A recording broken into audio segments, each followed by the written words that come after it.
Alright, let's dive into something that's been on my mind lately. The evolution of local media, specifically the story of WLRH 89.3 FM in Huntsville. Now, I know what you're thinking. Another radio station story? But trust me, this one's different. It's not just about the past, it's about how this station is redefining what it means to be local in a world dominated by national voices and algorithms.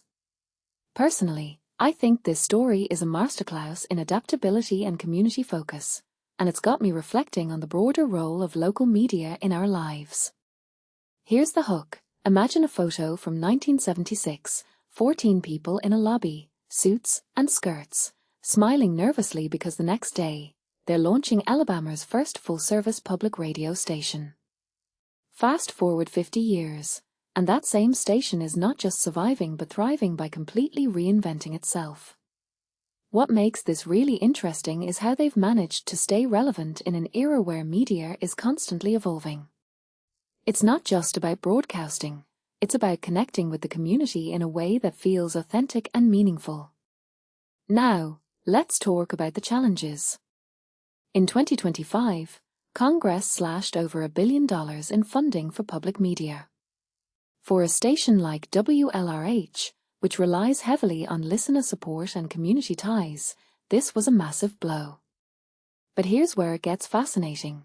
Instead of cutting staff like many other stations did, they made a bold move.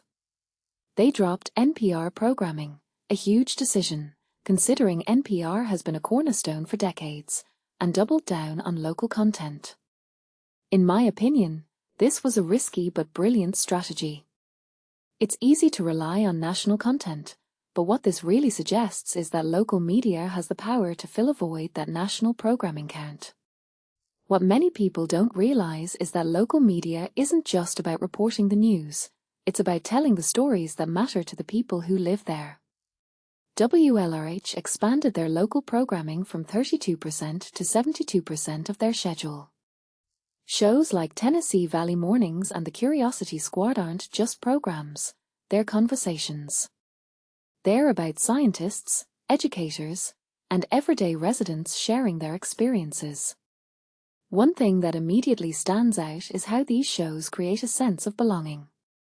It's not just radio, it's a mirror reflecting the community back to itself. But here's the deeper question. In a world where media is increasingly nationalized and algorithm-driven, why does local matter? From my perspective, local media is the last bastion of genuine connection.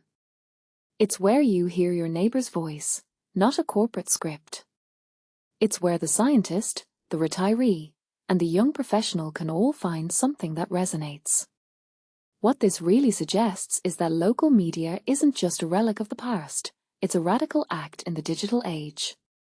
A detail I find fascinating is how WLRH's identity crisis, "Who are we without NPR?"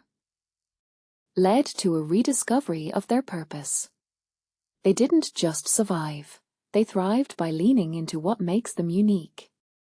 Shows like Let's Get Weird with Katie and Marsha and the Sundial Writers' Corner aren't just filling airtime, they're celebrating the quirks and talents of the Tennessee Valley.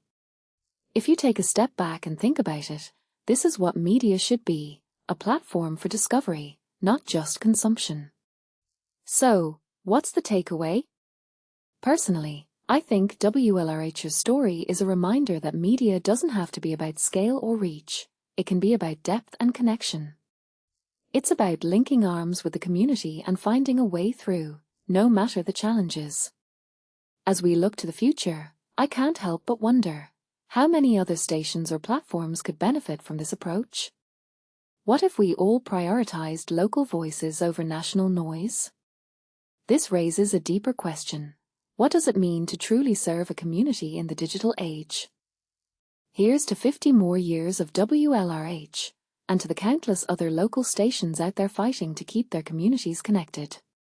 What do you think? Is local media still relevant, or is it a relic of the past? Let me know in the comments below. Until next time, keep listening, keep thinking, and keep supporting the stories that matter.